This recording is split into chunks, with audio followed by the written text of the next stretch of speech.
सरस्वती जी और उनकी बहू रश्मि के बीच एक दिन बहस छिड़ जाती है।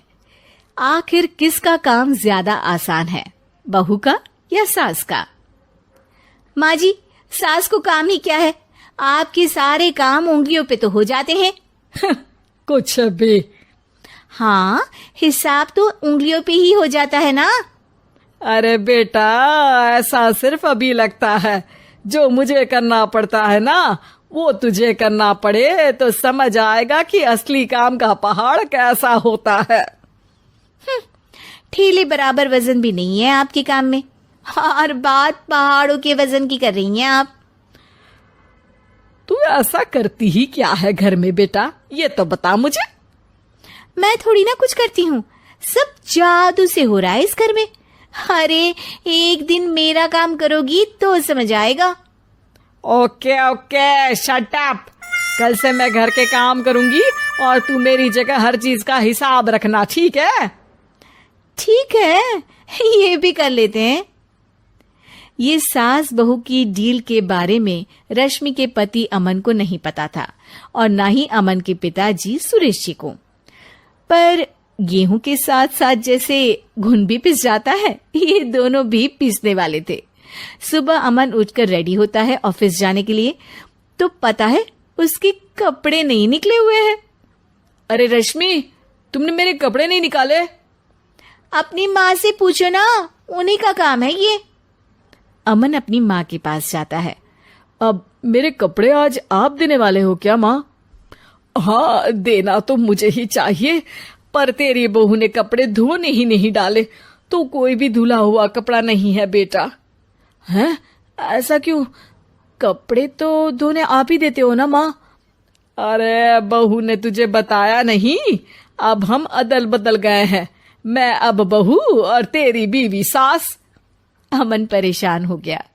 वो बिना इस्त्री के कपड़े पहनकर ऑफिस चला गया। सरस्वती जी अपने घुटने के दर्द के कारण झुककर घर साफ नहीं कर पा रही थी और ना ही खाना बनाना याद रख पाई। उधर रश्मि पहले ही दिन घर की चाबी घुमा चुकी थी और 300 रुपए का हिसाब अलग नहीं मिल रहा था। पर दोनों का ही घमंड कैलाश पर्वत से भी बड़ा था और दोनों ही खेमे एक दूसरे की बात मानने को बिल्कुल तैयार नहीं थे। शाम को जब सुरेश जी और अमन खाना खाने बैठते हैं तो सरस्वती जी उनके सामने गाजर और पपीते लाकर रख देती हैं। अरे माँ, ये क्या है? ख्याली पुलाव के साथ सलाद। माँ जी खाना बनाना भूल गई लगता है। अरे एक एक चमन्नी का हिसाब है मेरे पास, खाना बनाना कैसे भूल जाऊंगी? ये तो मैंने पढ़ा था कि फल फ्रूट खाने से सेहत अच्छी रहती है, इसीलिए ये ले, एक फल खा ले। रात को सुरेश जी और अमन अपनी मीटिंग बिठाते हैं अकेले में। बाबूजी, इनकी लड़ाई के कारण ना हमें ठीक से खाना मिल रहा है, उल्टा घर के सारे काम रुक गए हैं। हाँ बेटा, 2 भैंसों की लड़ाई में बेचारे खेत के पौधों का भी नुकसान हो रहा है। पर पापा, क्या बताऊं आपको, मैंने माँ को इस महीने की 2 तारीख को बिजली के बिल के पैसे दिए थे।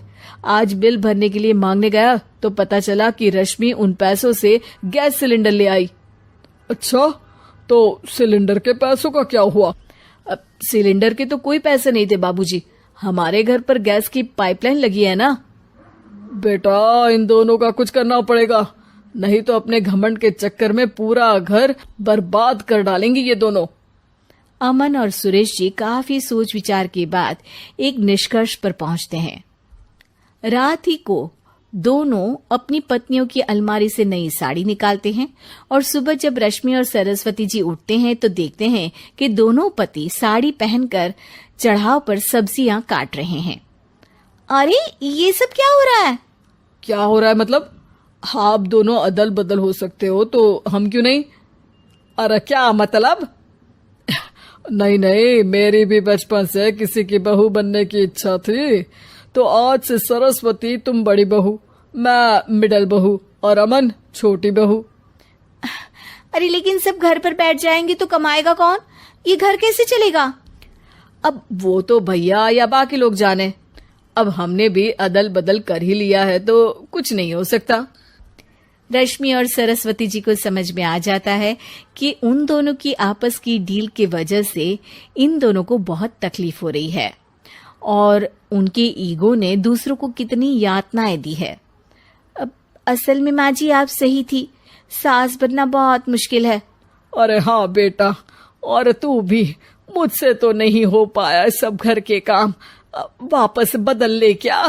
हाँ हाँ बिल्कुल माँ जी, और अब आप दोनों भी बदल लीजिए। कोई आ गया तो आप दोनों को देखकर क्या सोचेगा? अच्छा है, आप दोनों के समझ में ये बात तो आई। मैं फटाक से कपड़े बदल लेता हूँ। अरे रुक जा बेटा, एक फोटो ले लेती हूँ तेरी। मेरी बेटी होती तो तेरे जैसी ही दिखती साड़ी में। और मेरा फोटो नहीं लोगी? No, no.